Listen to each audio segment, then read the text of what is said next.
How to get Meta AI on your WhatsApp. This is an AI tool that is powered by the Meta, the Facebook or WhatsApp parent company.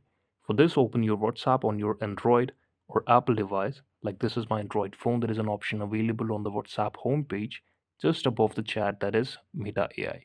If you don't have it on your WhatsApp, this is in this video. I'm going to show you how you can simply get it on your device. For this, you just need to update your WhatsApp version from Google Play Store if you're using Android device.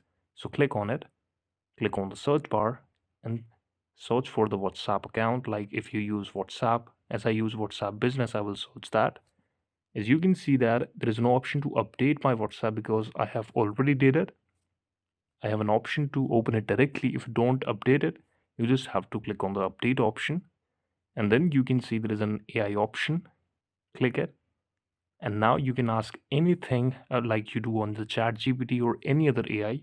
You just have to simply ask it, and yes, you're going to use this feature as well on your device. So you just need to update your application for that. Thank you so much for watching the video. Please subscribe to the channel for watching more.